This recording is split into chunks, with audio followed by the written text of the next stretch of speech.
suppose with hindsight, was there culpability on your part to the extent that on that day there were IRA guys like yourself in the crowd, and maybe it contributed in some little way to the mass hysteria that the soldiers undertook on that day?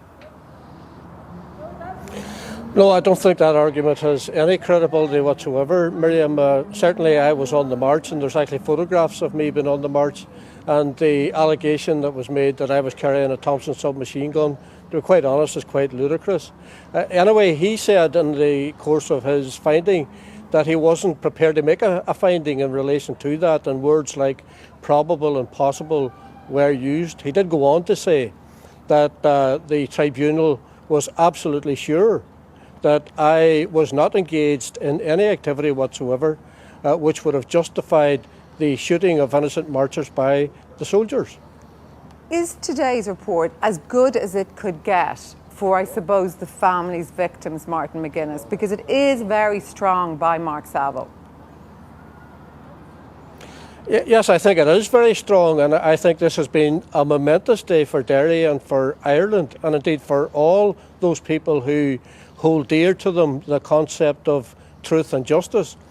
It's a momentous day because, you know, quite incredibly, on the same day we had a British law lord, Lord Saville, and a British Prime Minister, and a Conservative Prime Minister at that, effectively not pointing the finger of responsibility at the people of Derry, and not pointing it at me either, but pointing it clearly at a regiment of the British Army.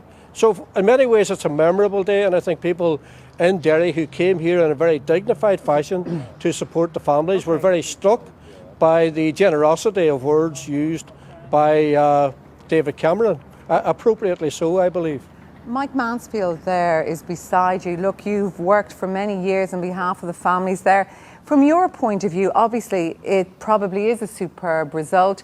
What about now in terms of bringing it further? If you are the family's lawyers, would you think about prosecutions on their behalf? Both, I suppose, for what happened on the day, also for perjury, maybe compensation. What's your own feeling on that? Well, I would like to turn the clock back just a bit, because it was the families, not the system, that actually encouraged and initiated this process. And that's very important in terms of accountability and truth. And it's also important for recognising what the families want now, because they wanted a process in which people were made to come to this Guildhall behind me and answer questions in public in a way that often doesn't happen in democracy, and for there to be distilled from this truth. They were not looking at this process in terms of prosecution. They were not looking at this process in terms of retribution. And there are other families in Ireland, Dublin Monaghan, for example, who have a similar momentum behind them. And once they've got to this stage and they've got to the position of truth, what they're really saying, and I'm saying it on their behalf, is, in a sense, it's a matter now for the authorities to decide what prosecution, if any, whether for the original offence itself or for perjury. I mean, there's been an untenable position held by the soldiers in evidence originally in Widgery and again here in the Guildhall, and that has in fact been destroyed. And of course any prosecutor will now be looking at the possibility of perjury, because there's no immunity for that. Now, this is a unique situation, a unique inquiry, which is why it's taken the time and the resources and the money and all the rest of it. It's unique. And that is why I think at this stage, I don't want to preempt what a prosecutor might consider in these very unusual circumstances.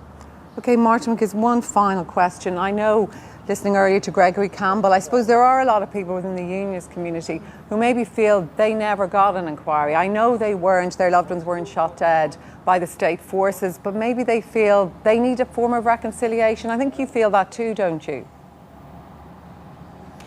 Yes, I've said in a number of interviews in the course of the last couple of days that I am very conscious of the fact that many people whose political allegiance isn't the same as mine are looking at this with considerable hurt today.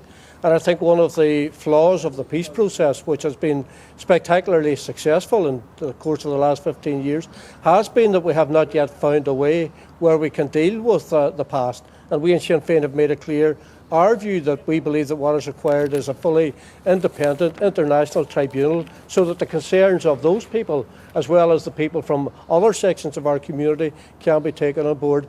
I can also make a point that I listened to Owen Pattison earlier, and whilst Owen and David Cameron have responded with generosity today, I think it is a mistake to say that the British Army have a long and noble tradition on the island of Ireland. They certainly do not.